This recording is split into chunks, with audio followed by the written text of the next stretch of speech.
Yeon-Myeong assessed the conditions of both masters with a sharp and calculating gaze. Their ashen complexions and shallow breathing betrayed the severity of their state. His thoughts churned swiftly, weighing the urgency of the moment against his own capabilities.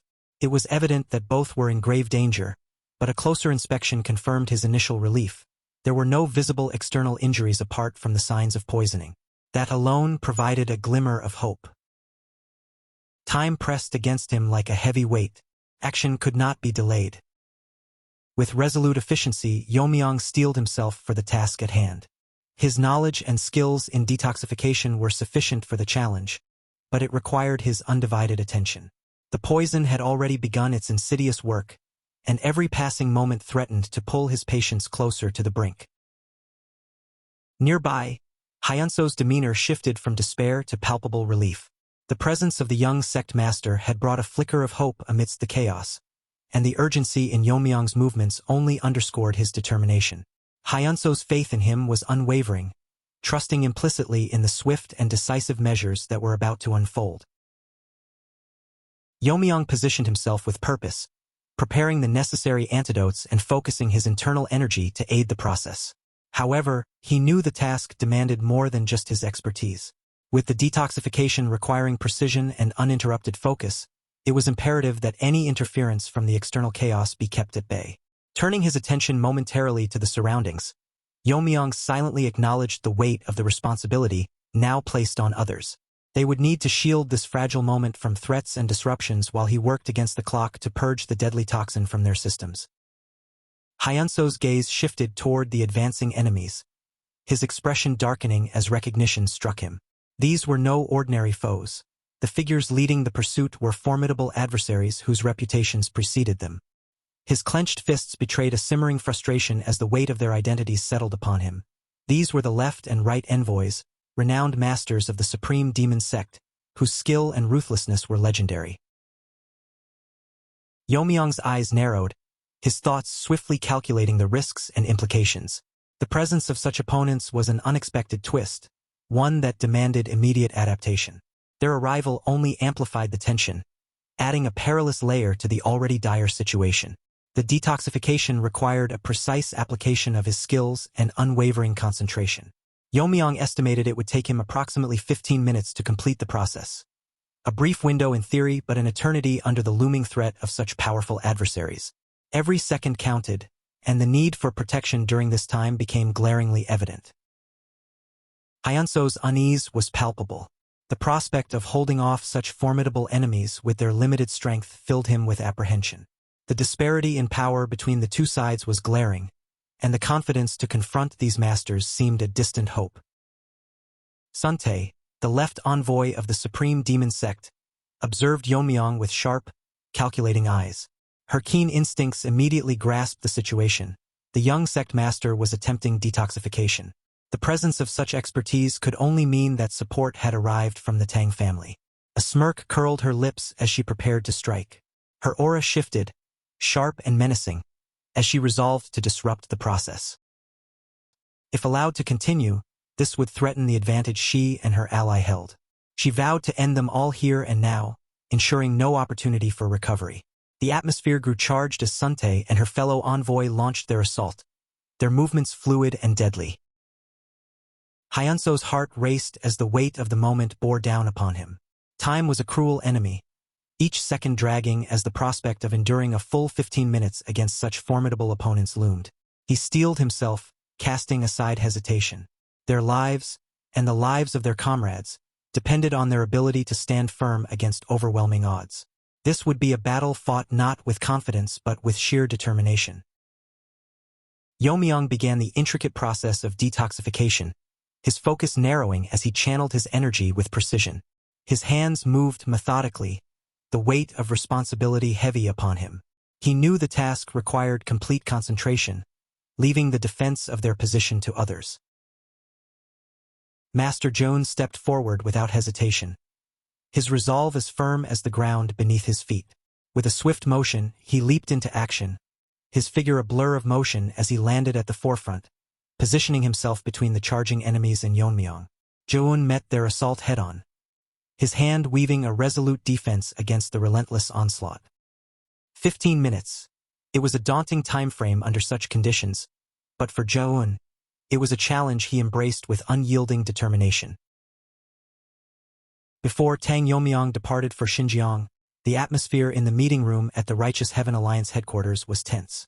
An elder, his voice tinged with disbelief, questioned the decision not to deploy troops to the troubled region. The weight of the situation pressed heavily upon all present, as the stakes of their choices could determine the future of the alliance. Yeon-Myeong, ever calculating and composed, presented his reasoning with clarity. He argued that dispersing their forces haphazardly would play into the enemy's hands, leaving the alliance vulnerable.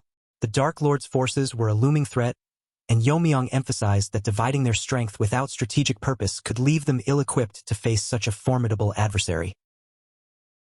The tension in the room thickened as a messenger from the Kongtong sect raised concerns about abandoning critical strongholds like Kongtong and Kunlun. These bastions, home to masters of the transformation realm, were pillars of the alliance's strength both in morale and in practice. Losing them would strike a devastating blow to their collective cause.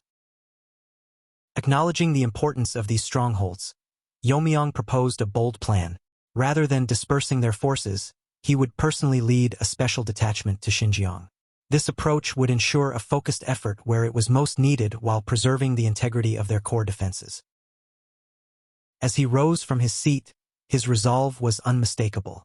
Yeon-Myeong formally entrusted the control of all Righteous Heaven Alliance forces to military commander Zhuge during his absence, ensuring continuity of leadership and strategy. As Yeon-Myeong laid out his plan, the room stirred with concern. An elder, his tone weighted with caution, raised a pressing objection. The alliance leader, he argued, was the pillar of the Righteous Heaven Alliance. If Yeon-Myeong left the front lines, it could demoralize the members and weaken their resolve. Another elder echoed the sentiment, pointing out that Yeon-Myeong was not only their leader, but also their most formidable martial force. His absence would leave a significant void in their defenses. Yeon-Myeong listened intently but remained steadfast. His resolve was unshaken as he reiterated his reasoning, emphasizing that this strategy would allow them to confront the challenges on both fronts without diluting their forces. The two masters afflicted by poison required immediate assistance, and as the only one capable of performing detoxification, it was his responsibility to intervene. The urgency of the situation demanded decisive action, and Yeon-Myeong was prepared to shoulder the risks. Elder Joan, a venerable Shaolin monk known for his wisdom and martial prowess, stepped forward with a suggestion. Acknowledging Yeon-Myeong's unparalleled skill, Joan proposed accompanying him on the mission. His presence would not only bolster their strength but also provide a safeguard against potential ambushes during the delicate detoxification process. The clash between Joan and the left envoy of the Supreme Demon Sect reached a boiling point. Pushed back by the Shaolin monk's relentless defense, the left envoy's eyes narrowed in both frustration and awe. The monk's technique, the Vajra indestructible divine body, was a legendary martial art that made Joan an immovable force. The left envoy recognized the sheer power behind it, a defense so impenetrable that breaking through it in such a short time seemed impossible. The right envoy, observing the unfolding battle, felt the weight of their situation.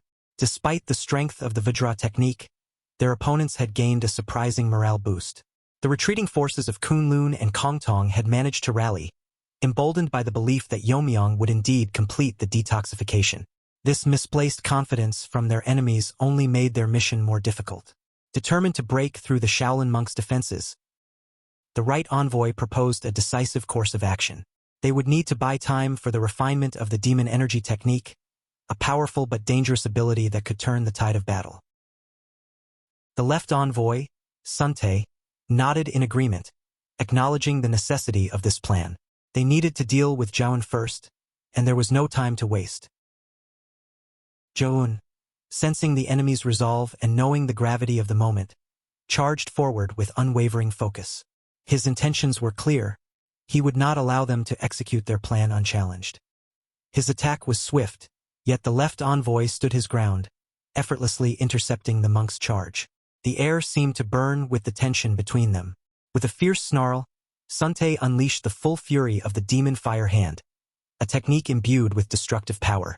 The fiery aura surged from her palm, radiating a heat so intense it seemed to scorch the very earth beneath them. Her voice rang out, filled with venom as she taunted the monk, daring him to come closer. Yeon-Myeong worked swiftly and with careful precision, his focus entirely on healing the two masters from the Kunlun and Kongtong sections. As he absorbed the poison using the poison absorption technique, his thoughts swirled with concern. Though he had successfully neutralized the immediate threat, the damage caused by the poison had already taken a severe toll. Both masters had sustained significant harm, their blood vessels badly damaged by the prolonged exposure to the venom. Elder Taeho, in particular, was in no condition to return to the front line anytime soon. The weight of the situation pressed down on Yeon-Myeong's shoulders, the regret evident in his demeanor. As he continued his work, his mind raced, trying to piece together the puzzle that had unfolded. The energy of the poison was unmistakable. It bore the distinct signature of one of the Tang clan's 10 poisons, a fact that troubled him deeply. Given his agreement with Elder Sa, Yeon-Myeong was reluctant to believe that the elder had turned traitor. But if not him, then who? The possibility of a larger, more insidious betrayal weighed heavily on his mind. Had the enemies within their ranks truly aligned with the demon sect to create a poison of such mastery? Yeon-Myeong's gut twisted at the thought of traitors within their own ranks, and he could not shake the nagging suspicion that something far darker was at play. His thoughts were abruptly interrupted by an overwhelming surge of ominous energy that seemed to pulse through the very air around him. A chill ran down his spine as the intensity of the aura threatened to drown out everything else. Yeon-Myeong's senses sharpened, his instinct flaring to life. The sense of danger was palpable, and he knew that something far more dangerous than a mere attack was looming. The energy that surrounded him was unmistakable, its malice undeniable. With a tense breath, Yeon-Myeong pushed his concerns aside for the moment, determined to finish the emergency treatment. He needed to join Master Joan at once, for the battle was far from over, and the forces arrayed against them were only growing stronger.